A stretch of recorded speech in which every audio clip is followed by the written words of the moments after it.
ونعوذ بالله من شرور أنفسنا ومن سيئات أعمالنا من يهده الله فلا مضل له ومن يضلله فلا هادي له وأشهد أن لا إله إلا الله وحده لا شريك له وأشهد أن محمدا عبده ورسوله يا أيها الذين آمنوا اتقوا الله حق تقاته ولا تموتن إلا وأنتم مسلمون يا أيها الناس اتقوا ربكم الذي خلقكم من نفس واحدة وخلق منها زوجها وبث منهما رجالا كثيرا ونساء واتقوا الله الذي تساءلون به والأرحام إن الله كان عليكم رقيبا يا أيها الذين آمنوا اتقوا الله وقولوا قولا سديدا يصلح لكم أعمالكم ويغفر لكم ذنوبكم ومن يطع الله ورسوله فقد فاز فوزا عظيما أما بعد فإن خير الحديث كتاب الله وخير الهدي هدي محمد صلى الله عليه وسلم وشر الأمور محدثاتها وكل محدثة بدعة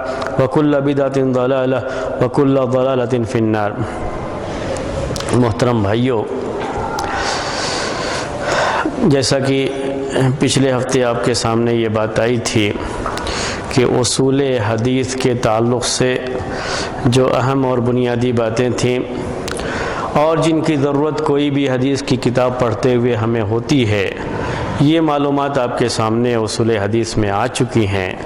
اس لیے اب اس کو وہیں پر اسٹاپ کر کے اب کچھ دوسرے اصول بھی بیان کیے جائیں گے. بقیہ اس سے بھی جو ایڈوانس اور بھی ہیں اصول حدیث کے تعلق سے باتیں، تو انشاءاللہ اور ایڈوانس لیول میں وہ باتیں آپ کے سامنے آئیں گی. لیکن فی الحال اور بھی جو اصول تفسیر یا علوم قرآن، اسی طریقے سے اصول فقہ یا یوں کہیے قواعد فقہ یا اس طرح کی اور جو باتیں ہیں، انشاءاللہ وہ باتیں پہلے آپ کے سامنے پیش کر لی جائیں گی. پھر دوبارہ ہم اور ایڈوانس لیول پر بھی جا سکتے ہیں، لیکن اس لیول پر یہ معلومات جو اب تک آپ کے سامنے آ چکی ہیں وہ کافی ہے. لیکن میں آپ کو ایک نصیحت بھی کرنا چاہ رہا ہوں اس سلسلے میں، وہ یہ ہے کہ جو باتیں آپ کے سامنے آ چکی ہیں آلریڈی، وہ باتیں چونکہ موجود ہیں یوٹیوب پر بھی، جسے آپ چاہیں تو وقتاً فوقتاً اس کو دیکھ کر کے، اس کو سن کر کے آپ اپنی معلومات کو تازہ کر سکتے ہیں. اور جتنی مرتبہ آپ اس کو سنیں گے اتنا ہی آپ کے لیے وہ چیز فائدہ مند ہوگی. تو یہیں سے یہ سلسلہ بند نہیں ہو جانا چاہیے، بلکہ اسے آپ کو جاری رکھنا چاہیے، ریپیٹ کرنا چاہیے. اور ریپیٹ کرنے میں کبھی ضرورت پڑے تو اسے سننے کی تو اسے سن بھی سکتے ہیں آپ. اور اس سلسلے میں نے یہ سوچا تھا کہ ہمارے بعض بھائیوں کی طرف سے بھی پہلے یہ بات آئی تھی، ابھی نہیں، پہلے ایک مرتبہ بات آئی تھی کچھ اگزام وغیرہ رکھنے کے تعلق سے، تو میں نے سوچا کہ اس کے بارے میں بھی آپ کے سامنے اعلان کر دیا جائے کہ آپ جو پڑھ چکے ہیں، جو چیزیں بھی ہو چکی ہیں اصول حدیث کے تعلق سے، اس کو ریپیٹ کرتے رہیں، اس کو سنتے رہیں بار بار. اور آخر میں ہم سب کے لیے اس کا اعلان تو نہیں کرتے ہیں، لیکن جن کو خواہش ہوگی، جو خود خواہش کریں گے، ان کے لیے اگزام رکھا جا سکتا ہے. اور اگر اگزام کو پاس کرتے ہیں تو ان کے لیے جو بھی شہادہ سرٹیفکیٹ یا اجازہ جسے ہم عربی میں کہتے ہیں، جو محدثین کا طریقہ تھا اجازہ کا، تو اجازہ وغیرہ کی کوئی شکل اس کے لیے نکالی جا سکتی ہے بعد میں. لیکن وہ چیز کیا ہے، اگزام کے بعد ہی اگر کوئی شخص اگزام جو ہم رکھیں اس اگزام کو پاس کرے، اور اگزام کو پاس کرنے کے لیے اس کو یہ باتیں بار بار پڑھنے کے تعلق سے بھی چیزیں ہو سکتی ہیں کہ اس کو بار بار سنتا رہے، پڑھتا رہے، تو اس کی روشنی میں انشاءاللہ بعد میں اس کے لیے ایگزام کا بھی انتظام کیا جا سکتا ہے، اور کبھی ایک پیپر بنا کر کے اس کا ایگزام بھی کر سکتے ہیں. اب ہم اصول تفسیر شروع کریں گے اور یہ بات چلتی رہے گی. اور یہ معاملہ بھی جو ابھی ہم نے آپ سے کہا کہ پیچھے کا جو بھی اصول حدیث کے بارے میں جو بھی باتیں ہیں وہ باتیں بھی پڑھتے رہیں، سنتے رہیں. اور اگزام کا بھی کوئی یہ نہیں ہے کہ کوئی متعین وقت رہے گا، اسی وقت میں ہمارے جس بھائی کو جب یہ محسوس ہو کہ ہاں ہم نے پڑھ لیا ہے اور ابھی فی الحال ہمیں اتنا کانفیڈنس ہے کہ اگر ہم اس کے اگزام میں بیٹھیں گے تو پاس ہو جائیں گے، وہ جب بھی مجھے کہیں تو میں ان کا اگزام جو ہے لے سکتا ہوں. کوئی ضروری نہیں کہ سب لوگ ایک ساتھ ہی ہوں. جن کو بھی جب جس طرح کی سہولت ہو اس کے لحاظ سے وہ تیار ہو جائے تو مجھے خبر کر دیں، تو میں انشاءاللہ ان کا اگزام لے کر کے ان کے تعلق سے کہ کس حد تک ان کی ہے تیاری اور کس حد تک معلومات ہیں، اس کی روشنی میں پھر ہم ان کے تعلق سے جو بھی اجازہ وغیرہ کی بات ہوگی وہ کریں گے. یہ جو سورہ تفسیر شروع کر رہے ہیں اس کے بارے میں بات یہی ہوگی کہ ہم ایسے ہی پڑھاتے جائیں گے. یہی ہمارا طریقہ بھی ہے کہ ہم پڑھاتے جاتے ہیں اور پڑھانے کے دوران کوئی اگزام وغیرہ نہیں رکھتے ہیں. ہم کسی چیز کو لازم کرنے کے قائل نہیں ہیں اصل میں کہ اسے لازم کر کے ہر ایک کو اس کا پابند بنایا جائے، ہم اس کے جو ہے قائل نہیں ہیں۔ جیسے اللہ کے رسول صلی اللہ علیہ وسلم کے زمانے میں چیز تھی، جیسے صحابہ اور تابعین کے زمانے میں چیز تھی کہ لوگ اپنے شوق سے آتے تھے اور اپنے شوق سے ہی چیز کو حاصل کرتے تھے، اور حاصل ہونے کے بعد محدثین کے یہاں یہ چیز ہوتی تھی کہ ان کو دیکھا جائے کہ ان کا ضبط کیسا ہے، کس حد تک ان کو یہ معلومات جو ہے ضبط ہیں، یاد ہیں۔ تو پھر وہ امتحان رکھنے کا محدثین کا طریقہ ہے، وہ امتحان ان کا ایسے ہی ہوتا تھا، پورے مجمع کو جمع کر کے نہیں بلکہ ایک ایک کر کے جو ہے جو تیار ہے اس کے لیے اس کا وہ ایگزام بھی لے لیتے تھے معلوم کرنے کے لیے کہ آیا ان کا ضبط کتنا ہے، معلوم کیا جائے۔ جب وہ اس کو پاس کر لیتے تھے تو اسی کو ضابط کہتے تھے، اور ایسے ہی راویوں کی روایتوں کو وہ لوگ قبول بھی کرتے تھے۔ تو ہم یہ اصول تفسیر جو شروع کر رہے ہیں اس کے تعلق سے بھی یہی بات ہے، ہر ایک کا اپنے شوق کے اوپر یہ چیز ہے کہ وہ اپنے شوق سے آئے، اپنے شوق سے اسے حاصل کرے، اور اپنے شوق سے ہی پوری تیاری کر کے بولے کہ ہاں میں جو ہے اس سلسلے میں اللہ کے فضل و کرم سے میں نے اپنے آپ کو تیار کر لیا ہے، اور میری معلومات ایسی ہیں کہ میرا امتحان لیا جا سکتا ہے، میں اس کے لیے پورے طریقے سے تیار ہوں، تو انشاءاللہ بعد میں اس کے لیے بھی یہ انتظام کیا جائے گا۔ تو ہم یہ شروع کر رہے ہیں اصول تفسیر۔ جیسے ہم نے کچھ نام آپ کے سامنے بیان کیے تھے، اس نام میں یہ بات آئی تھی اصول حدیث کے تعلق سے کہ اس کو مصطلح الحدیث بھی کہتے ہیں، اصول حدیث بھی کہتے ہیں، اسی طریقے سے اسے درایت الحدیث بھی کہتے ہیں، اس کے مختلف نام آپ کے سامنے پیش کیے تھے۔ یہی بات اس کے تعلق سے بھی ہے کہ کبھی ہم اسے اصول حدیث کہتے ہیں، اصول قرآن کہتے ہیں، یا اصول تفسیر کہتے ہیں، اصول تفسیر کہتے ہیں، اور کبھی اسی کے لیے نام علوم قرآن بھی رکھتے ہیں۔ تو علوم قرآن یا اصول تفسیر دونوں ایک ہی چیز ہے، دونوں میں باتیں قریب قریب ملی جلی ہوتی ہیں۔ البتہ اصول تفسیر میں کچھ باتیں علوم قرآن سے زیادہ آتی ہیں، اس میں کچھ مباحث زیادہ ہوتے ہیں، لیکن دونوں کی بحثیں ایک دوسرے سے ملتی جلتی ہیں۔ ہم چاہے علوم قرآن کہیں یا اصول تفسیر کہیں، دونوں کی مباحث ایک دوسرے سے ملیں گے جلیں گے، یعنی دونوں میں جو ٹاپکس آئیں گے ایک دوسرے سے ملتے جلتے ہی آئیں گے۔ اصول تفسیر میں تفسیر کے تعلق سے کچھ ٹاپکس زیادہ ہو جاتے ہیں، جیسے تفسیر کی کتابیں وہ شروع سے لے کر کے اب تک کون کون سی لکھی گئی ہیں اور کیا کیا اس کا کس کس مرحلے میں کیا کیا لکھی گئی، تو یہ تفسیر کی کتابوں کے تعلق سے جو باتیں آتی ہیں تو یہ باتیں علوم قرآن میں عام طریقے سے بیان نہیں کی جاتی ہیں، لیکن اصول تفسیر میں علوم قرآن کی پوری باتیں آ جاتی ہیں۔ ہم کوشش یہ کریں گے کہ اصول تفسیر ہی آپ کے سامنے رہے، یعنی جو دونوں پہلوؤں کو شامل ہے، قرآن کے جو علوم ہیں اس کے بارے میں بھی باتیں آپ کے سامنے آئیں گی، اور جو تفسیر کے تعلق سے باتیں ہیں اللہ کے رسول صلی اللہ علیہ وسلم کے دور سے لے کر کے آج تک تفسیر میں جو بھی خدمت کی گئی اور جس انداز کی کتابیں لکھی گئی اس کا ایک تعارف بھی آپ کے سامنے رہے، اس کے تعلق سے بھی کچھ معلومات آپ کے سامنے آ جائیں۔ یہ باتیں انشاءاللہ یعنی میرے اپنے ارادے کے لحاظ سے یہ چیز ہے میرے ذہن میں جو میں آپ کے سامنے پیش کرنا چاہتا ہوں۔ تو ہم شروعات کریں گے سب سے پہلے علوم قرآن میں۔ ظاہر سی بات ہے کہ پورا یہ علم قرآن سے تعلق رکھتا ہے، تو شروعات بھی ہماری قرآن سے ہی ہوگی۔ تو قرآن جسو ہم لفظ بولتے ہیں قرآن، اسی سے علوم قرآن یا اصول تفسیر، اسی سے ہم یہ لفظ استعمال کرتے ہیں، تو قرآن سے ہی ہم اس کی شروعات کرتے ہیں۔ قرآن جب ہم یہ لفظ بولتے ہیں تو قرآن لفظ بولتے ہی ہمارے ذہن میں کیا تصور آتا ہے؟ پہلے ہم نے جب حدیث شروع کیا تھا تو اس موقع پر بھی آپ سے یہ سوال کیا تھا کہ حدیث بولتے ہی، لفظ بولتے ہی ہمارے ذہن میں کیا تصور آتا ہے؟ قرآن بولتے ہی ہمارے ذہن میں کیا تصور آتا ہے؟ بولیے۔ القرآن، جی بولیے بولیے۔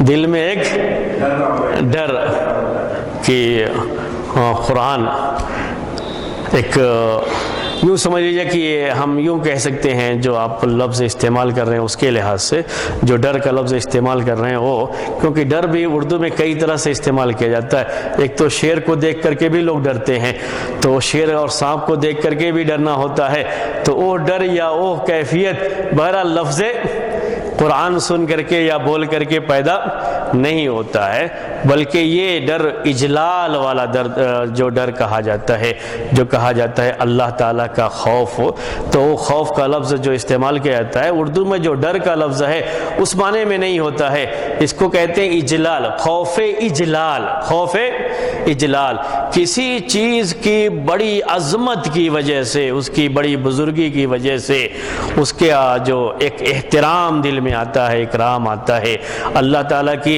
جلالت شان اس کا جو ایک تصور آتا ہے، اور اس کی روشنی میں جو خوف سا آتا ہے، اسی کو اگر آپ کہنا چاہتے ہیں کہ قرآن سنتے ہی وہ چیز آتی ہے، تو ٹھیک ہے، ہم اس کا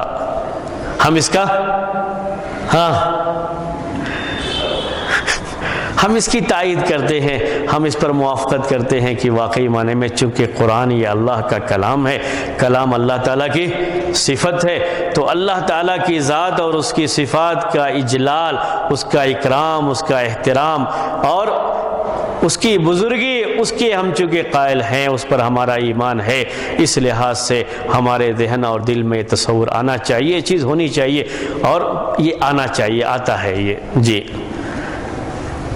ہاں۔ اور قرآن بولتے ہی کیا تصور آتا ہے ذہن میں؟ ہاں، مصحف، جیسے یہ سارے مصحف رکھے ہوئے ہیں، جیسے ہی ہم نے قرآن بولا ویسے ہی وہ مصحف ذہن میں آ گیا، بولیے کیا ہے یہ چیز؟ قرآن لفظ بولتے ہیں، سنتے ہیں تو کیا تصور ذہن میں آتا ہے؟ کیا ہمارے یعنی دل میں کیا بات آتی ہے؟ تصور پہ کیا کیا چیز آتی ہے؟ ایک بات انہوں نے کہی، وہ بات صحیح ہے اپنی جگہ پر، اس کو ہم مانتے ہیں کہ چونکہ قرآن اللہ تعالیٰ کا کلام ہے، یہ اللہ تعالیٰ کی صفت ہے کلام، اور اس کے لحاظ سے ایک اس کا احترام اور اکرام کا ایک جذبہ ہے جو خود بخود دل سے ابھر کر کے آتا ہے، ایک تصور ہوتا ہے، لیکن یہ ایک کیفیت ہے ہماری، اور ہم چاہتے ہیں قرآن ہے کیا، اور حدیث کے بارے میں جو پہلے بات آئی تھی اس طرح سے قرآن بولتے ہی کیا تصور آتا ہے، کیونکہ حدیث کے بارے میں جو تصور ہمارے ذہن میں آتا تھا، میں نے اس کی اصلاح کی تھی اس وقت کہ وہ تصور صحیح نہیں ہے، صحیح تصور جو محدثین کے یہاں حدیث کے بارے میں پایا جاتا ہے وہ میں نے بتایا تھا، تو میں قرآن کے بارے میں بھی چاہتا ہوں کہ پہلے کیا تصور ہمارے ذہن میں آتا ہے، وہ بات آپ کے سامنے آپ کے زبان سے نکلے تو پھر ہم اس کے بارے میں بات آگے بڑھائیں۔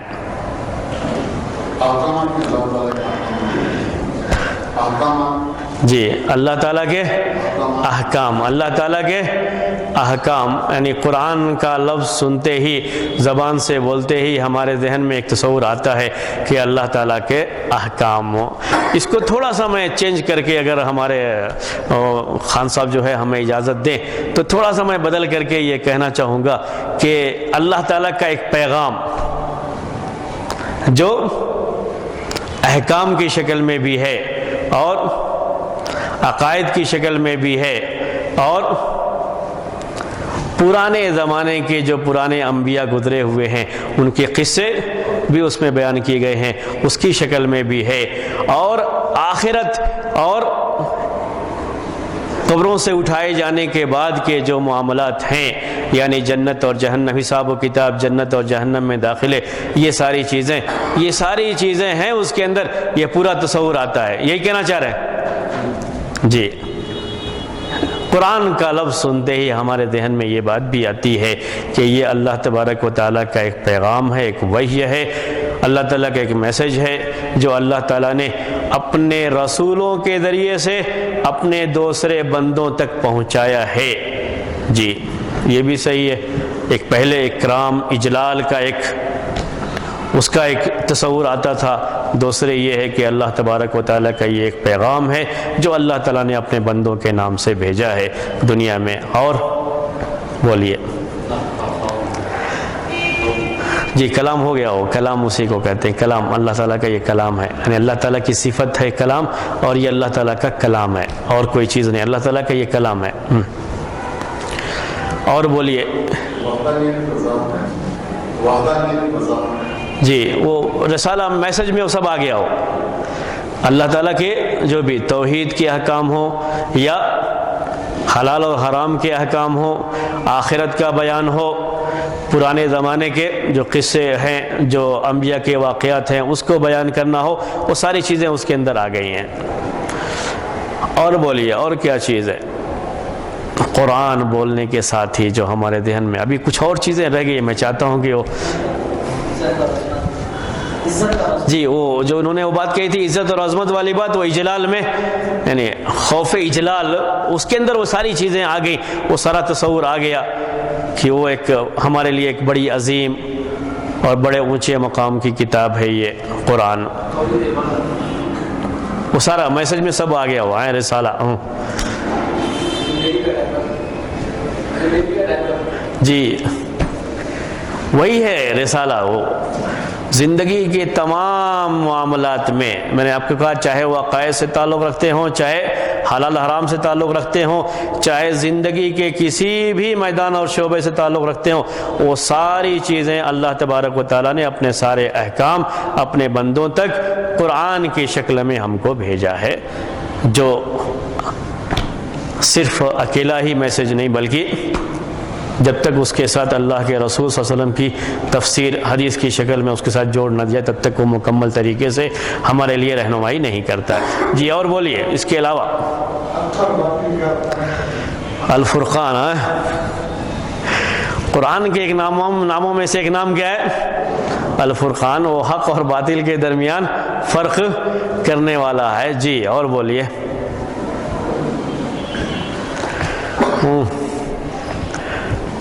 اور بولیے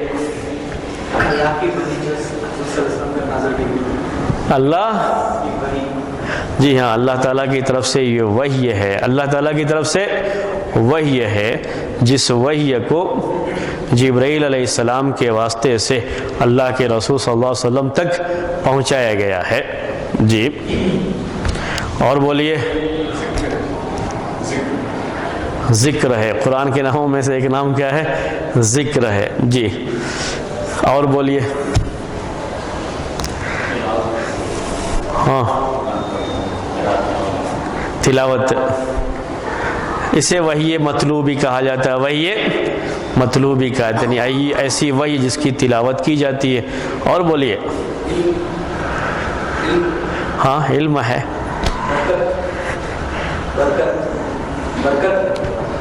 قرآن برکت کا مطلب آپ کہنا یہ چاہ رہے ہیں کہ اس سے شفا ہوتی ہے یا ہاں شفا ہوتی ہے، قرآن سے جو ہے شفا ہوتی ہے۔ جی یہ ساری چیزیں جو قرآن سے متعلق ہیں وہ آپ بتا رہے ہیں، اور میں چاہتا ہوں کہ کوئی ایسی جو ہے ٹھوس چیز ایسی جو قرآن کا تصور ضروری،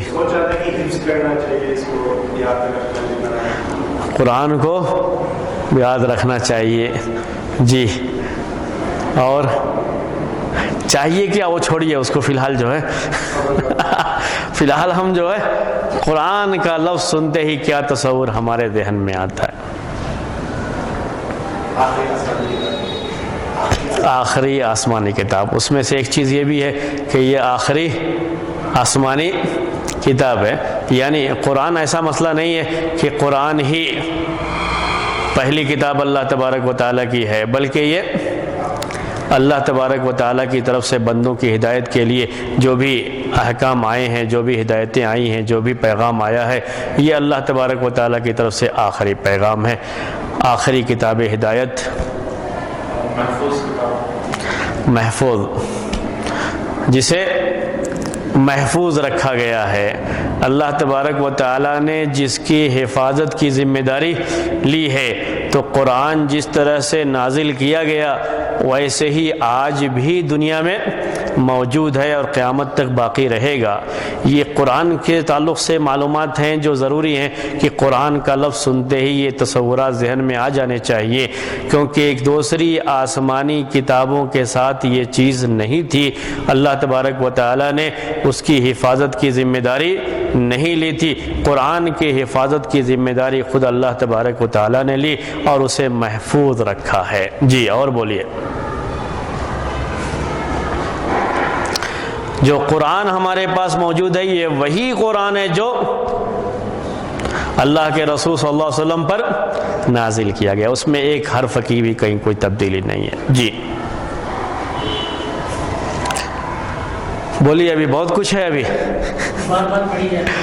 جی بار بار پڑھی جاتی ہے، بار بار پڑھی جاتی ہے۔ اس کو السبع المثانی جو لفظ یہ سورہ فاتحہ کے بارے میں کہا گیا ہے۔ تو قرآن کے تعلق سے ایک بات یہ بھی ہے کہ قرآن اللہ تبارک و تعالیٰ کا کلام ہے اور ایک ایسی کتاب ہے کہ اس کو پڑھنے والا کبھی بیزارگی محسوس نہیں کرتا ہے۔ میں کبھی کبھی لوگوں کو یہ کہتا رہتا ہوں کہ خطبوں وغیرہ میں اور تقریروں وغیرہ میں لوگ باتیں پیش کرتے رہتے ہیں تو لوگ سنتے رہتے کہتے ہیں کیا ان کی اس میں ریپیٹیشن بہت ہے، جب دیکھو تو وہی تقریر سننی پڑتی ہے، وہی باتیں سننی پڑتی ہیں، کہتے رہتے ہیں لوگ، نہیں کہتے رہتے۔ یعنی کسی ایک تقریر کو بھی 2 بار سن کر کے، چاہے کتنا بھی اچھا مقرر ہو، تیسری بار آدمی سننا نہیں چاہتا ہے۔ لیکن قرآن ہی جو اللہ تعالیٰ کا کلام ہے یہ ایک ایسی کتاب ہے کہ جتنی بھی آپ اس کی تلاوت سنیں مزید سننے کو دل چاہتا ہے، کبھی انسان اس میں بیزارگی محسوس نہیں کرتا ہے۔ کہتے ہیں کہ کبھی بھی یعنی لا یمل بکثرت، کثرت تلاوت سے کبھی انسان بیزارگی محسوس نہیں کرتا ہے، بلکہ معاملہ الٹا ہوتا ہے۔ اگر کوئی آدمی اپنے آپ میں بیزارگی محسوس کرے تو سمجھ لیجئے کہ اس کے ایمان میں کمزوری ہے، ورنہ صحیح بات یہ ہے کہ جو مومنین ہیں جب قرآن کی تلاوت کی جاتی ہے تو ان کا ایمان بڑھ جاتا ہے، ان کے ایمان میں تازگی آتی ہے اور ان کے ایمان کو اور جلا ملتی ہے۔ قرآن میں اللہ تبارک و تعالیٰ نے اس طرح کی باتیں جو ہے بیان فرمائی ہیں۔ جی اور بولیے۔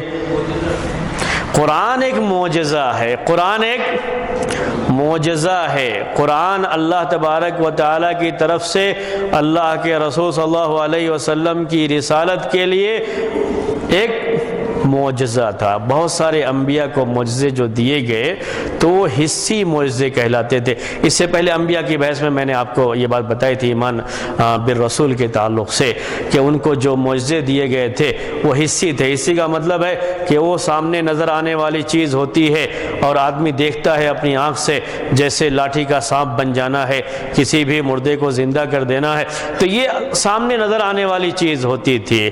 لیکن قرآن بھی ایک معجزہ ہے، جو ایک ایسا علمی معجزہ ہے جو اسے سمجھتا ہے، وہ جانتا ہے کہ یہ بہت بڑا معجزہ، ایسا معجزہ جو ختم ہونے والا نہیں ہے۔ جو معجزے حصی ہوتے ہیں وہ ختم ہو جاتے ہیں، جیسے لاٹھی پھینکے تو سانپ بن جائے، جیسے اس کو اٹھائیں گے ویسے ہی وہ ختم ہو گیا معاملہ، ایک چیز ظاہر ہوئی ختم ہو گئی۔ اللہ کے رسول صلی اللہ علیہ وسلم کو بھی ایسے معجزے دیے گئے، اشارہ کیا آپ نے تو چاند کے 2 ٹکڑے ہو گئے، لیکن پھر چاند مل گیا۔ تو حصی معجزے ظاہر ہوتے ہیں، ختم ہو جاتے ہیں، اور یہ ایسا معجزہ اللہ تبارک و تعالیٰ کی طرف سے اللہ کے رسول صلی اللہ علیہ وسلم کو دیا گیا جو ختم ہونے والا نہیں ہے۔ آپ کے دور میں بھی تھا، ابھی بھی ہے، قیامت تک باقی بھی رہے گا۔ اللہ تعالیٰ کا کلام ہے، ہمیشہ اللہ کا یہ کلام باقی رہے گا، اس لیے کہ اللہ تبارک و تعالیٰ ہمیشہ باقی رہے گا۔ جی اس میں اختلاف نہیں ہے۔ جی یعنی اس معنی کر کے کہ اگر یہ کلام اللہ کے علاوہ کسی اور کا ہوتا تو اس میں بہت زیادہ اختلاف پاتے۔ کبھی کبھی پڑھنے والوں کو کہیں کہیں پریشانی، الگ بات ہے کہ ہوتی ہے تو ایک الگ چیز ہے وہ، اور حقیقت میں اس میں کوئی اختلاف نہیں ہے۔ جی اور بولیے۔ ہاں عربی میں نازل کیا گیا یہ قرآن ہے۔ جی پہلا وہ تصور بھی آنا چاہیے کہ عربی میں ہی اصل کتاب یہ عربی میں ہی نازل کی گئی۔ جی بولیے۔ شرک سے بچاتا ہے، وہ اللہ تعالیٰ کا پیغام توحید کے تعلق سے اس میں وہ ساری باتیں آتی ہیں، شرک سے اجتناب والی بھی۔ ابھی کچھ چیزیں رمضان کے مہینے میں نازل کیا گیا، رمضان کے مہینے میں نازل کیا گیا لیلۃ القدر میں، اور یہ رمضان کے مہینے میں بیت العزہ میں سماع دنیا پر اسے نازل کیا گیا۔ جی اور بولیے۔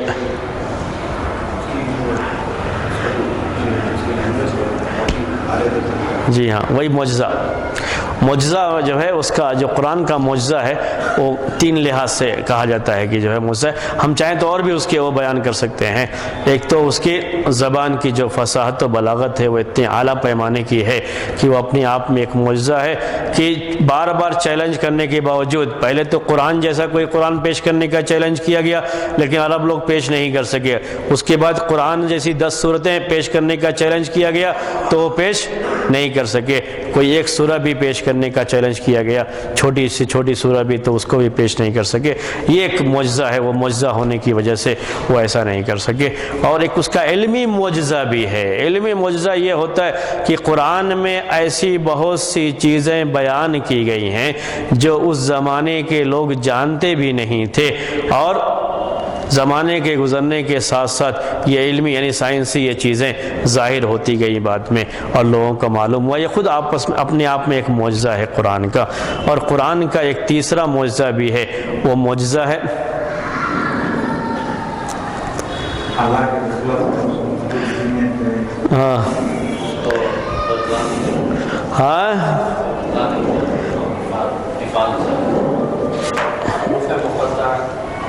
خود ایک تیسرا جو ایک معجزہ جو ہے ہو گیا اس کا فصاحت و بلاغت کے لحاظ سے ایک معجزہ ہے، وہ علمی لحاظ سے بھی ایک معجزہ ہے۔ اور جسے اعجاز قرآن کہا جاتا ہے، تو اعجاز قرآن کئی شکل میں اس کو پیش کیا جاتا ہے۔ جو معانی اس کے پائے جاتے ہیں، جس انداز سے پائے جاتے ہیں، یہ خود اپنے آپ میں جو بھی اس کے اندر احکام ہے، معانی ہے، یہ بھی اپنے آپ میں ایک معجزہ ہے جو اللہ تعالیٰ نے اس کے اندر پیش کیے ہیں۔ یہ ہیں چیزیں قرآن کے تعلق سے۔ قرآن کی کوئی ایسی تعریف آپ لوگوں نے نہیں کی، اتنا میرے سوال کرنے کے باوجود بھی، جیسے آپ لوگوں نے حدیث کی تعریف کی تھی۔ یاد ہے کیا جب میں نے آپ کو پوچھا تھا حدیث کے بارے میں کہ حدیث بولتے ہی کیا تصور آپ کے ذہن میں آتا ہے، تو آپ نے کہا تھا اللہ کے رسول صلی اللہ علیہ وسلم کی بات، اللہ کے رسول صلی اللہ علیہ وسلم کا عمل، یا اللہ کے رسول صلی اللہ علیہ وسلم کی تقریر جو آپ کا خاموشی اختیار کرنا، اور اللہ کے رسول صلی اللہ علیہ وسلم کے اوصاف، یہ آپ نے اس وقت بیان کیے تھے۔ تو میں نے کہا کہ نہیں، یہ غلط ہے، اب محدثین کی ہیں حدیث اس کو نہیں کہتے، یہیں سے بہت ساری پریشانیاں آتی ہیں، یہ غلط تصور آ جاتا ہے یہ ذہن میں۔ قرآن کے بارے میں آپ لوگوں نے ایسی کوئی بات نہیں کہی نا، بہت ساری باتیں کہیں لیکن ایسی بات آپ نے کوئی نہیں کی۔ حالانکہ اگر یہاں اسی انداز سے آپ لوگ پیش کرتے تو یہاں پہ وہ بات نہیں ہے جو حدیث میں تھی، یہ بغیر کسی چون و چرا کے یہی کہا جاتا ہے کہ قرآن یہ اللہ کا کلام ہے، قرآن اللہ کا کلام ہے۔ باتیں یہ سب آ چکی ہیں، میں آپ کو بتا رہا ہوں، بس ایک جامع الفاظ میں اس کی تعریف جیسے کی جاتی ہے اس طرح سے آپ لوگوں نے کوئی بات نہیں کہی کہ قرآن یہ اللہ کا کلام ہے۔ یہاں کوئی مسئلہ نہیں ہے ایسا کہنے کے لیے، جیسے ہم نے حدیث میں کہا تھا کہ جس کی نسبت اللہ کے رسول صلی اللہ علیہ وسلم کی طرف، یہ کہنا ضروری ہوتا ہے، یہ نہیں کہنا ہوتا ہے کہ جو اللہ کے رسول نے کہا ہے، بلکہ جس کی نسبت کر دی گئی ہے۔ یہاں یہ معاملہ نہیں ہے کہ قرآن وہ ہے جس کی نسبت اللہ تعالیٰ کی طرف سے اللہ تعالیٰ کی طرف کی جائے، یہ معاملہ یہاں پر نہیں ہے۔ یہاں بہت واضح اور کلیئر معاملہ کیا ہے، جو اللہ کا کلام ہے، قرآن اللہ تعالیٰ کا کلام ہے۔ ورنہ نسبت ہی کی بات اگر ہو اور بالکل صحیح نسبت، تو جو احادیث بھی ہمارے پاس ہیں اس کی بھی نسبت اللہ تعالیٰ ہی کی طرف ہے، اللہ تبارک و تعالیٰ ہی کے وہ احکام ہیں۔ اگر صرف ہم احکام ہی کی بات کریں گے تو اللہ کے رسول صلی اللہ علیہ وسلم نے جو باتیں کہی ہیں یہ بھی کس کے احکام ہیں؟ اللہ تعالیٰ ہی کے احکام ہیں، یہ بھی وحی وہیں سے آئی ہے، جیسے قرآن یہ وحی ہے۔ لیکن قرآن کے بارے میں بالکل دو ٹوک الفاظ میں واضح لفظوں میں ہم کیا کہتے ہیں؟ یہ اللہ کا کلام ہے۔ کوئی اگر یہ کہہ دے جس کی نسبت اللہ تعالیٰ کی طرف کی گئی ہے تو غلط ہو جاتا ہے، یہاں پر الٹا ہے معاملہ بالکل، بلکہ یہاں یہ کہنا ضروری ہے کہ یہ اللہ کا کلام ہے، اسی سے شروع ہوا اسی کو لوٹے گا بھی، اس میں کسی بھی طرح کے شبہے کی کوئی گنجائش نہیں ہے۔ اس میں تھوڑا سا بھی شبہ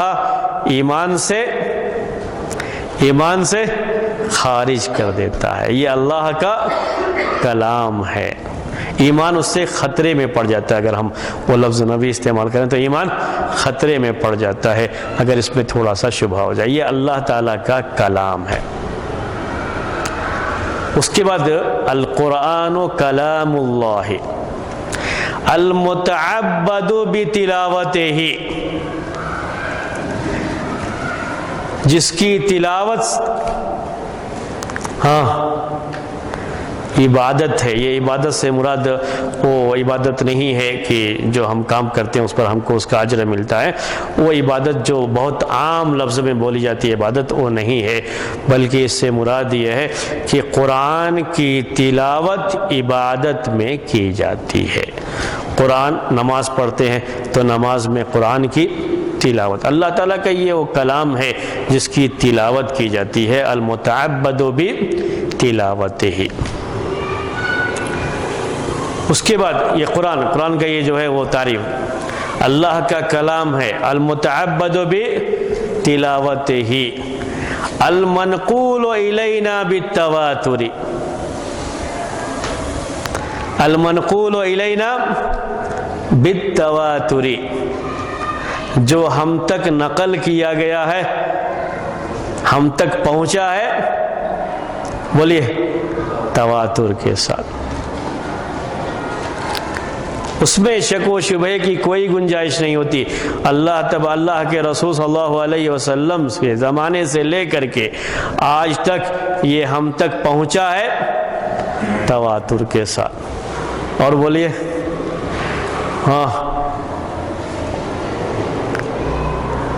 القرآن هو کلام اللہ المتعبد بتلاوتہ والمنقول الینا بالتواتر والمعجز بالفاظہ، المعجز بالفاظہ ومعانیہ، قرآن جو اپنے الفاظ اور اپنے معنی میں ایک معجزہ ہے۔ معجزہ کا مطلب ہوتا ہے لوگوں کو عاجز کر دینے والا، اگر کوئی اس کے جیسا پیش کرنا چاہے تو پیش نہیں کر سکتا ہے، نہ الفاظ میں اس کے جیسے لفظ لا کر کے، نہ اس کے معانی میں، نہ اس کے فصاحت و بلاغت میں، اور نہ جو اس میں علمی مباحث ہیں ان علمی مباحث کے لحاظ سے لوگ عاجز ہیں اس کی جیسی کوئی چیز پیش کرنے کے لحاظ سے۔ یہ قرآن ہے اللہ تبارک و تعالیٰ کی کتاب۔ میں اب آپ کو یہ تو بات آئی تھی، کچھ باتیں جو آپ کی نہیں آئی تھی میں نے تھوڑا ذکر کر دیا۔ اس سے پہلے میں جیسے ہم حدیث میں یہ بات آپ کے سامنے پیش کیے ہوئے تھے کہ حدیث عربی زبان میں اس لفظ کے معنی کیا ہوتے ہیں، میں قرآن کے بہت سارے جو الفاظ یا نام یاد کیا اس کو ذکر کیے جاتے ہیں، وہ قرآن کے نام کیا کیا ہیں وہ بھی ایک بحث میں آپ کے سامنے اصول یہ علوم القرآن میں وہ بات آئے گی آپ کے سامنے، لیکن ابھی میں آپ کو صرف 2 ہی نام کا تذکرہ کروں گا اس کے تعلق سے اس وقت۔ اور پہلے میں چاہتا ہوں کہ عربی زبان کے لحاظ سے اس کے بارے میں باتیں آپ کے سامنے پیش کر دوں۔ قرآن کا لفظ یہ عربی زبان میں اس کے معنی کیا ہوتے ہیں؟ قرآن قرأ یقرأ، قرأ یقرأ ہم فعل استعمال کرتے ہیں، قرأ اس نے پڑھا فعل ماضی، یقرأ وہ پڑھتا ہے فعل مضارع، قرأ یقرأ سے یہ قرآن ہے۔ اس کے اندر پڑھنے کا معنی پایا جاتا ہے۔ قرآن میں اللہ تبارک و تعالیٰ نے یہی لفظ استعمال کیا ہے اب میں آپ کو وہ آیتیں پڑھتا ہوں، وہ آیتیں کئی مرتبہ آپ سن بھی چکے ہیں۔ عبداللہ ابن عباس رضی اللہ تعالی عنہما سے ایک حدیث مروی ہے، صحیح بخاری کی روایت ہے یہ، کہ جب اللہ کے رسول صلی اللہ علیہ وسلم پر وحی نازل ہوتی تھی تو اللہ کے رسول صلی اللہ علیہ وسلم اس کو یاد کرنے کے لیے اپنے ہونٹ کو جلدی جلدی حرکت دیتے تھے کہ جلدی سے یاد کر لیں، اور بڑی پریشانی بھی آپ کو ہوتی تھی۔ تو اللہ تبارک و تعالی نے یہ آیتیں نازل فرمائی، لا تحرک بہ لسانک لتعجل بہ ان علینا جمعہ وقرآنہ ثم ان علینا بیانہ۔ قرآن کا لفظ وہیں پہ آیا ہوا ہے کہ آپ اپنی زبان کو جلدی جلدی حرکت مت دیجیے، ہماری ذمہ داری ہے اس کو جمع کر دینا۔ عبداللہ ابن عباس رضی اللہ عنہ کہتے ہیں کہ جمعہ فی صدرک، اس کو آپ کے سینے میں جمع کر دینا اور اس کو پڑھا دینا، یہ ہماری ذمہ داری ہے۔ تو قرآن کے معنی پڑھنے کے آتے ہیں، خود قرآن میں یہ لفظ اللہ تبارک و تعالی نے اسی معنی میں اس آیت میں استعمال کیا ہے، ان علینا جمعہ و قرآنہ۔ اس کے بعد تو قرأ یا یقرأ اور قرآن یہ لفظ اس کے اندر پڑھنے کا معنی پایا جاتا ہے۔ کس کا معنی ہے؟ یہ پڑھنے کا معنی پایا جاتا ہے۔ ایک دوسرا مشہور نام قرآن کا، ایک تو مشہور نام القرآن ہے اور دوسرا مشہور نام ہے الکتاب۔ بہت سے نام ہیں لیکن اس میں سب سے مشہور نام الکتاب۔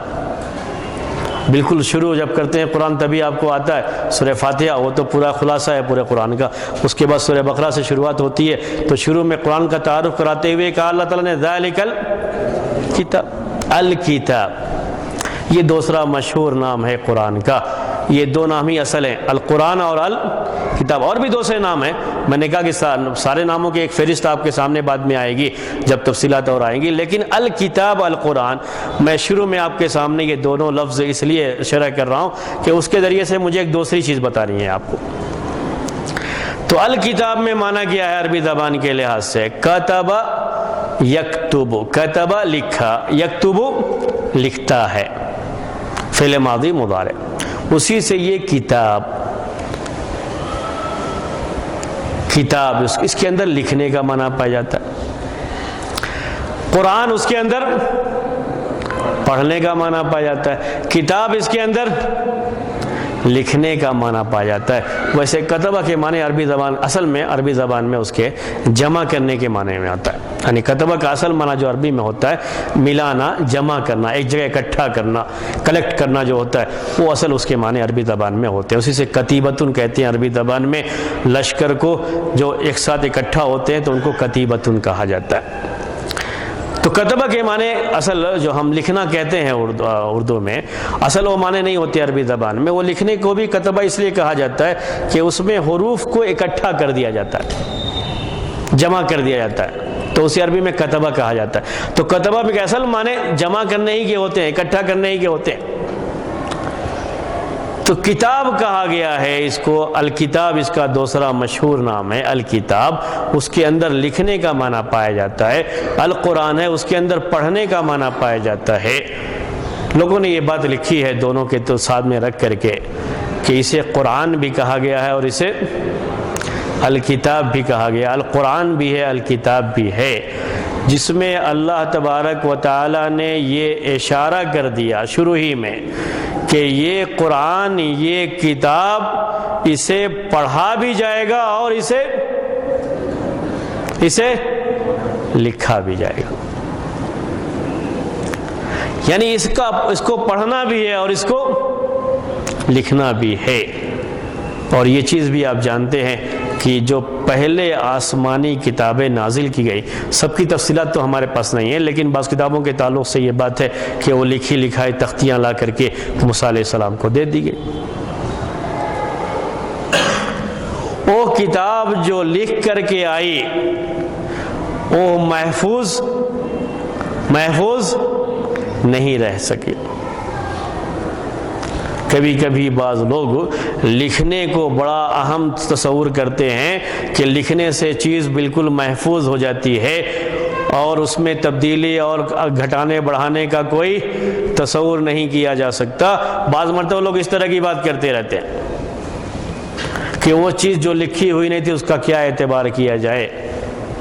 نہیں، وہ اصل میں آج کے دور کے لحاظ سے وہ باتیں کہتے رہتے ہیں، ورنہ حقیقت یہ ہے کہ آپ اگر سارے جو آسمانی کتابیں پہلے نازل کی گئی ان میں سے بعض کے بارے میں جو تفصیل آئی ہوئی ہے اس کو سامنے رکھیں گے تو جسے لکھ کر کے پیش کیا گیا تھا، تختیاں جب دی گئیں تو محفوظ نہیں رہ سکیں۔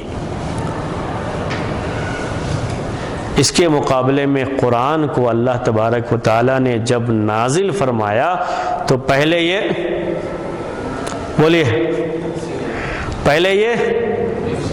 سینے میں نازل فرمایا۔ وہی اللہ کے رسول صلی اللہ علیہ وسلم کے پاس آتی تو آپ کے سینے میں محفوظ۔ یہ عبداللہ ابن عباس رضی اللہ تعالی عنہما نے کہا ہے، قرآن کی یہ آیت جب بھی میں نے پڑھا تھا آپ کے سامنے، ان علینا جمعہ و قرآن، تو کہا کہ اس کے معنی میں وہ جمعہ فی صدرک، آپ کے سینے میں اللہ تعالیٰ اسے جمع کر دے گا، سینے میں محفوظ کر دے گا اللہ تبارک و تعالیٰ اس کو۔ اللہ تعالیٰ کی طرف سے یہ بات جو ہے اللہ کے رسول صلی اللہ علیہ وسلم کے لیے کہی گئی، تو قرآن کو سینے میں، اللہ کے رسول صلی اللہ علیہ وسلم کے سینے میں پہلے، آپ کے سینے کے ساتھ ساتھ صحابہ کرام کے سینوں میں اسے محفوظ کیا گیا۔ اور دوسرا نام کیا ہے؟ الکتاب۔ الکتاب جس میں لکھنے کا ہے، اس کے ساتھ ساتھ یہ قرآن لکھا بھی گیا۔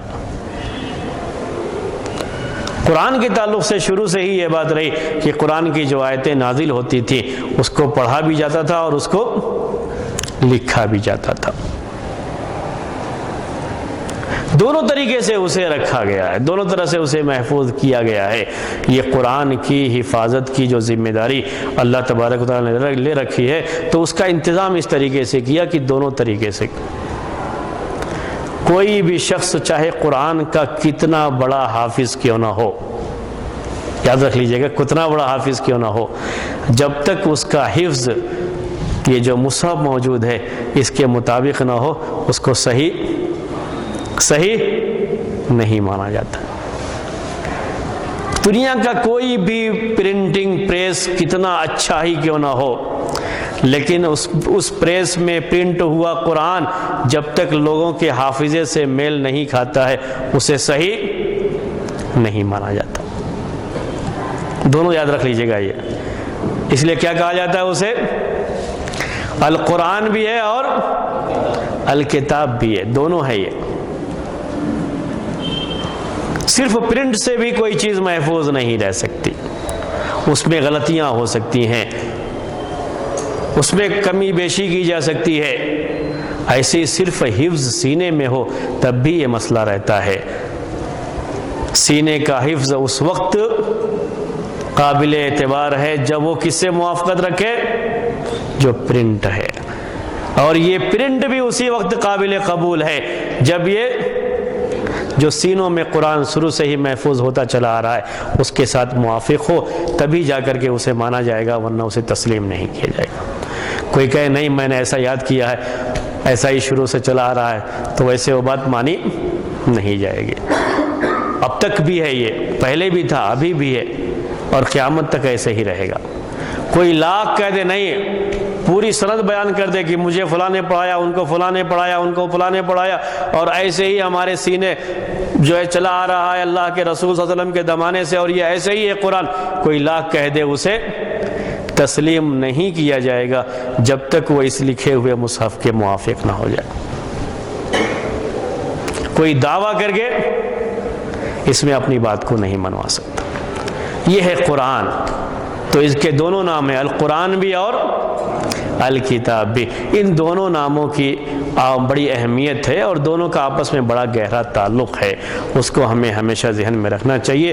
جو قرآن کی حفاظت کے تعلق سے بڑا اہم پہلو بھی ہے کہ قرآن کو محفوظ رکھا گیا ہے لکھ کر کے بھی، اور قرآن کو محفوظ رکھا گیا ہے حفظ کے ذریعے سے بھی، سینے میں اسے محفوظ کر کے، ایسے بھی اور کتابوں کے ذریعے سے مصحف کی شکل میں لکھ کر کے بھی اسے محفوظ کیا گیا، دونوں طرح سے اسے محفوظ کیا گیا۔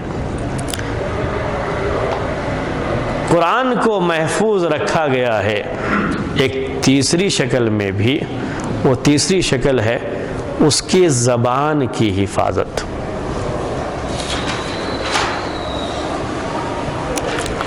اس کے زبان کی حفاظت. زبان کی حفاظت کا کیا مطلب ہے؟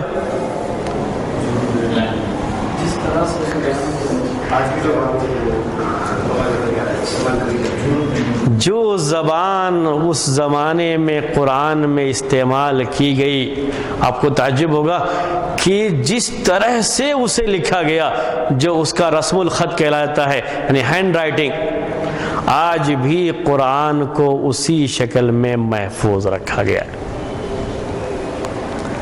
جو آج تک کسی کتاب کو بھی وہ چیز حاصل نہیں ہے. اسی اس میں، یعنی زبان ہی صرف نہیں کہ زبان جو تھی وہ لینگویج، وہی لینگویج جو رکھی گئی ہے، بلکہ اس کے ساتھ یہ بالکل اسی رسم الخط میں، اسی ہینڈ رائٹنگ میں جس میں اس زمانے میں لکھا گیا تھا، اسی میں آج تک اس کو پرنٹ کیا جاتا ہے اور اسی میں اس کو محفوظ رکھا گیا ہے. یاروں نے کوشش بہت کی ہے قرآن کی زبان بدلنے کی، قرآن کا رسم الخط بدلنے کی بہت کوشش کی ہے. اس کے لیے کئی مرتبہ آوازیں اٹھائی گئی ہیں، اور زیادہ تر یہ آوازیں مصر سے، جسے ہم ایجپٹ کہتے ہیں انگلش میں، وہاں سے یہ آواز بار بار اٹھائی گئی ہے کہ قرآن کا جو رسم الخط ہے اسے بدل کر کے جو عربی زبان کا، عام عربی زبان کا جو رسم الخط ہے اس میں لایا جائے، تاکہ جہاں پریشانیاں ہوتی ہیں لوگوں کو پڑھنے میں، بچوں کو بڑی پریشانی ہوتی ہے پڑھنے میں، اسے ختم کر دیا جائے پریشانی کو، اور اسی میں لا کر کے اسے لکھ دیا جائے. لیکن ہر دور میں ایسے مطالبے کی مخالفت کی گئی، اور یہ جو مخالفت کی جاتی رہی ہے اہل علم کے ذریعے سے، علماء کے ذریعے سے، اور صحیح مسلمانوں کے ذریعے سے، وہ قرآن کے اس کو باقی رکھنے کا ہی ایک حصہ ہے جس کی ذمہ داری اللہ تبارک و تعالیٰ نے لے رکھی ہے. اللہ تعالیٰ نے ہی اس کو باقی رکھا ہے، لیکن یہ دنیا کے ذرائع تھے اس کے جس کے ذریعے سے اس کو باقی رکھا گیا. الصلاۃ قرآن میں کیسے لکھا جاتا ہے؟ لام کے بعد آپ واو لکھ کر کے واو پر الف لکھیں گے. ابھی چھوٹے بچوں کو پڑھانے میں، یعنی عربوں کے ذریعے سے یہ مطالبے بہت پہلے آ چکے ہیں، میں آپ ہندوستان کی بات نہیں کر رہا ہوں، عربوں کی بات کر رہا ہوں، کہ بچوں کو پڑھانے میں یہ پریشانی ہوتی ہے، واو کے اوپر الف. تو جیسے دوسری کتابوں میں صلاۃ لکھا جاتا ہے قرآن کے علاوہ، وہ لام اور الف ہی لکھا جاتا ہے لفظ عربی میں، ایسے ہی لکھا جاتا ہے صلاۃ. لیکن قرآن میں جب لکھا جاتا ہے تو واو پر الف کے ساتھ لکھا جاتا ہے. جیسے قرآن میں جو لکھا گیا ہے اس میں کسی طرح کی آج تک کوئی تبدیلی نہیں کی گئی. یہاں تک کہ کمپیوٹر میں دوسری چیزوں میں اس کے لیے الگ چیزیں بنا دی گئی کہ وہاں بھی جب قرآن کی آیتیں لکھی جائیں تو بالکل اسی رسم الخط میں آئیں گے، لیکن اس کو تبدیل نہیں کیا گیا، ویسے ہی آج بھی موجود ہے. یہ اللہ تبارک و تعالیٰ کی حفاظت. یہ لکھنے کے تعلق سے میں بات کر رہا تھا. اس کے علاوہ زبان، دنیا میں آپ کتنی زبانوں کے بارے میں جانتے ہیں؟ بولیے، کتنی زبانیں ہیں جن کی تاریخ آپ جانتے ہیں؟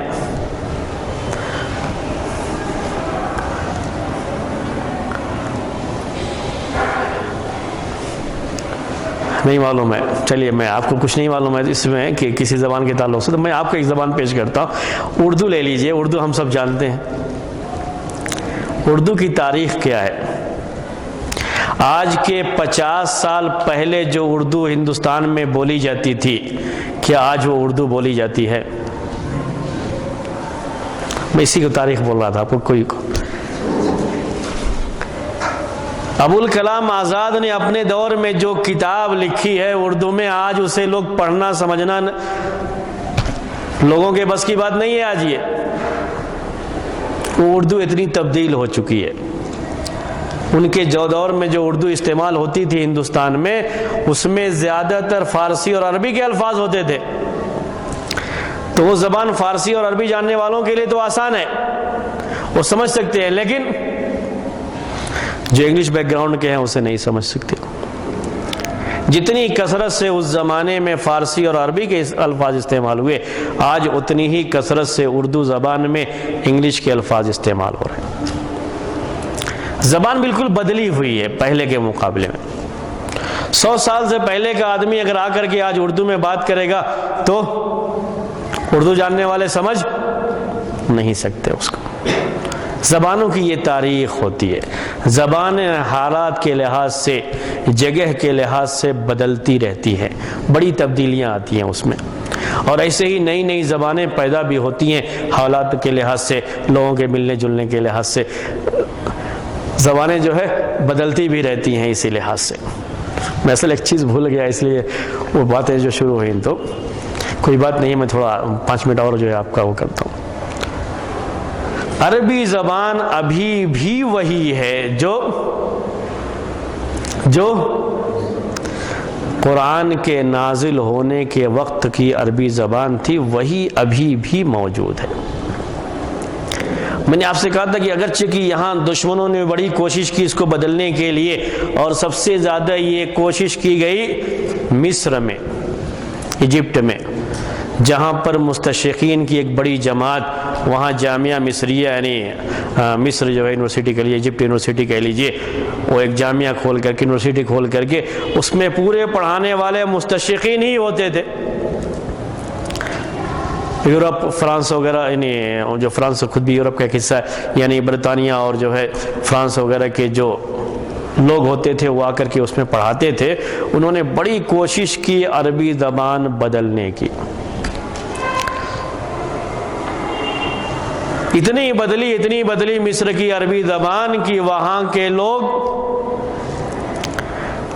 اس زبان سے کافی دور ہو گئے۔ اگر مصری اپنی مصری لہجے میں بولیں تو آپ چاہے لاکھ عربی زبان جانتے ہو، زبان کو سمجھ نہیں سکتے۔ پوری کوشش کی انہوں نے اس کے تعلق سے، لیکن اسی مصر میں بھی یہ آواز بلند ہوتی رہی کہ ہم کو اپنی زبان باقی رکھنی ہے۔ عربوں نے عربی کو کمزور کیا مستشرقین کے ذریعے سے، تو دوسرے لوگوں نے اس عربی زبان کو، وہی عربی زبان جو 1400 سال پہلے کی تھی، ابھی بھی زندہ رکھا ہے، ابھی بھی موجود ہے، عربوں میں بھی موجود ہے۔ میں یہ نہیں کہنا چاہ رہا ہوں کہ ان کی یہاں نہیں ہے، عام بول چال میں انہوں نے بہت حد تک زبان کو چھوڑا ضرور ہے، لیکن ابھی بھی ان کے یہاں لکھنے پڑھنے میں یہ زبان موجود ہے، اور یہ قرآن ہی کا ایک معجزہ ہے کہ ابھی بھی لوگ اس زبان کے ساتھ جڑے ہوئے ہیں، کوئی بھی اس زبان کو بھولا نہیں ہے۔ میں کبھی کبھی تعجب کرتا ہوں جب یہ چھوٹے بچوں کو دیکھتا ہوں، آپ لوگ بھی اس کو یہ کیے ہوں گے، اور چھوٹے بچوں کی طرف سے 4-5 سال کا بچہ قرآن پڑھ لیتا ہے، آسانی سے پڑھ لیتا ہے۔ کیا بولیے؟ 4 سال کا بچہ، 5 سال کا بچہ عام طریقے سے، یعنی ابھی چونکہ کچھ ایسی چیزیں ہو گئی ہیں ہمارے یہاں کہ بچے اسکول جاتے ہیں، مختلف چیزیں ہوتی ہیں، اس کی وجہ سے ذرا دیر میں قرآن پڑھنا شروع کرتے ہیں۔ ہم لوگ اپنے بچپن کی بات کر رہے ہیں، تو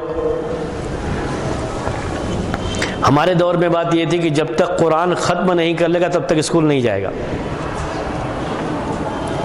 پہلے قرآن ختم کرنا ہے، اس کے بعد اسکول، یعنی پہلے پڑھنا سیکھ جائے گا تبھی۔ تو 4 سال 5 سال کی عمر میں ہی ہم لوگ قرآن پڑھے ہوئے ہیں، پوری روانی کے ساتھ قرآن پڑھ جاتا ہے۔ میں اپنا جب علاقہ چھوڑ کر کے پہلے تمل ناڈو میں رہا، ابھی یہاں کرناٹک میں ہوں، نہ تمل سیکھ سکا نہ کناڈا سیکھ سکا، ایک لفظ نہیں پڑھ پاتا ہوں آج تک جو ہے، لیکن قرآن کی زبان، یہ عربی زبان، ایک بچہ بھی 5 سال کی عمر میں سیکھ کر کے بول، یعنی زبان نہیں لیکن پڑھنا تو سیکھ جاتا ہے، اور پڑھنے لگتا ہے آسانی سے، تلاوت کر جاتا ہے۔ ہم تو پڑھنا ہی نہیں جانتے، بسوں پہ لکھا ہوا رہتا ہے، ایسے ہی پوچھنا پڑتا ہے کہ بھائی کیا لکھا ہوا ہے، یا بنگلور لکھا ہوا ہے نہیں لکھا ہوا، وہ نہیں پڑھ سکتے ہمیں ابھی دوسری زبانوں میں۔ تو یہ ہے صورتحال، یہ اللہ تبارک و تعالیٰ کا انتظام ہے کہ قرآن کے صرف الفاظ محفوظ نہیں ہیں، بلکہ قرآن کی وہی زبان آج تک محفوظ ہے. دنیا کی کوئی بھی زبان اتنی لمبی مدت تک محفوظ نہیں رہی ہے، بڑی جلدی زبانیں بدل جاتی ہیں، لیکن قرآن کی وہی زبان اس وقت سے لے کر کے آج تک، اور ہمارا پورا ایمان ہے کہ قیامت تک یہ زبان محفوظ رہے گی. یہ قرآن کے بارے میں باتیں چل رہی تھی. بہرحال وقت چونکہ میں نے دیکھا نہیں تھا زیادہ ہونے لگا ہے، بیچ میں تھوڑا سا آپ کو ٹائم دینے کے لیے کہا گیا تھا اور وہی چیز میں بھول گیا تھا. تھوڑا سا میں آپ کو ٹائم دیتا ہوں، اس کے بعد انشاءاللہ یہ بات پھر آئندہ ہفتے آپ کے سامنے آئے گی، اور ہم دوسرا وہ شروع کرنے کے لیے تھوڑا سا بیچ میں آپ کو ٹائم دے رہے ہیں 5 منٹ.